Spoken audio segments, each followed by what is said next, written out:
How do you spend your hours? It seems like every year, every month, week goes by faster than the last. And I ask myself and hear others ask, where did all the time go? The world is full of distractions demanding our attention that draw us away from the things we want to focus on. The hours we have are very limited. Make sure you spend them on the things you truly want to. So a few months back on a run, my friend was telling me about this book by Malcolm Gladwell known as Outliers. There's a reoccurring theme throughout the book about the 10,000 hour rule, and basically what that is they say there's generally a benchmark of around 10,000 hours of diligent practice that it takes to master a certain thing or craft. So of course the first thing I did when I heard this was get out a piece of paper, do a little math, and see how far along in my 10,000 hours I was with running. So a super simple calculation, the number of years I've been running, multiplied by the number of weeks on average I run per year, 315 weeks, times 50 miles per week is about 15,750 miles, times 7, the average minutes per mile, 110,000 minutes, divide that by 60 to get my average number of hours, a very rough estimate, but about 1,837 hours. Not even 2,000 hours. Pretty disappointed when I came up with that number. So by Outliers standards, the book, I'm not even a fifth of the way towards my mastering of running. But this left me really with a lot of questions. I mean, what does it really mean to master something? Am I really gonna have to run for 30 more years to fully master the craft of running? Why haven't you hit the like button on this video? Because it greatly helps out my channel and it would mean the world to me. Thank you so much for doing that. No, but seriously, I wanted to do some more digging into the world of practice and putting in the hours and what it really takes to master a craft or master your passion. I feel as though I've already talked about running quite a lot on this channel, so I thought it would be cool to bring in someone else to talk about their passion. Enter Carlos, one of the most down-to-earth, self-aware people I've come to meet so far in my life. Apart from the ability to have profound and fruitful conversations, Carlos is also a very skilled and accomplished magician. Check this out. What's up? Hello. Hi. Okay, yeah, sure. I'll be your volunteer. Sure, perfect. My name's Elijah. Thanks. Okay. Okay. You got it? Nah, I'll keep it. Yeah. Okay. 3 of diamonds? Nah. What? What? No, I don't believe you. Okay.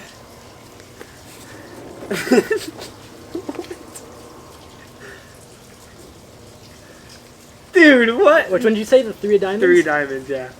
Dude, no way. It's a little sticky, but... Dude, what? Bro, what?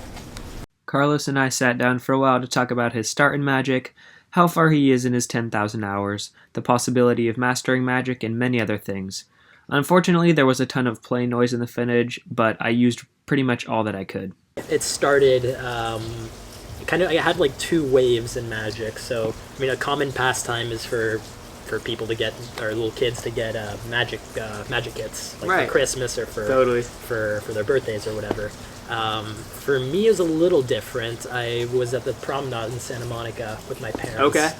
I was about 9 years old, and I saw this magician doing a street performance.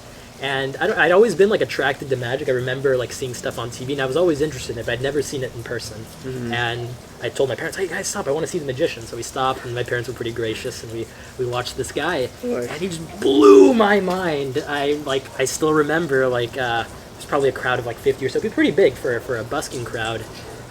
He sees me like watching, my eyes were like looked like full moon, you know. I was staring at this guy, and my parents hired him to come to my 10th birthday party at my house. Okay.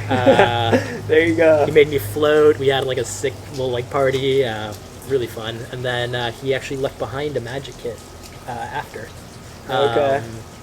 And yeah, I started learning things from there. If you had to take an estimating guess, how many hours would you guess that you've practiced or at least in some way done magic? There are days where I can put in, like I'll wake up, first thing on my mind is magic, and it'll be the last thing on my mind until I go to bed. Yeah. So in that case, with breaks and stuff, it could have very easily been a 12-hour day of practicing, or if I'm rehearsing for like a show or something. I'm 23 now, so it's been about 6 years of very consistent practice. Well, I'd say an average of 5 per day, 1,500 in 1 year, between 1,500 and 2,000 a year, so it's close to 10,000? I don't know. I'm of the belief system that mastery really doesn't exist.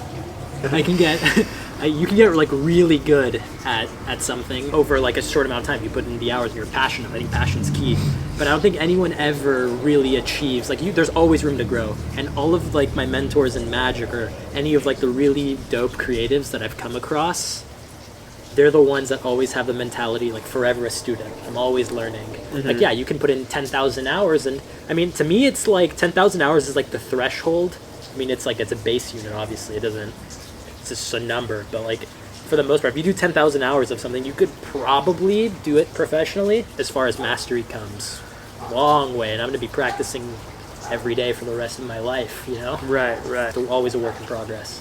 Definitely people, when they first find out that I'm a magician, they kind of have that preconceived notion, like, oh, are you going to like make my wife disappear? They have all those, like, if I had $1 for every time someone said that to me, I think it's just like, I'm just this guy that goes on stage and does all these hacky things. My favorite thing in the world, I'm sitting at like a coffee shop or something, and like there's like someone maybe sitting across from me or nearby. I'm writing something, and like out of the corner of my eye, you can kind of tell when someone's looking at you, but like you can kind of out of the corner see like. Then I'm just like holding like my coffee, so I just make like a sugar packet floats in my hand, just put it in there as if nothing. Don't even look at them, And then like in the corner of it, you just see them just like what?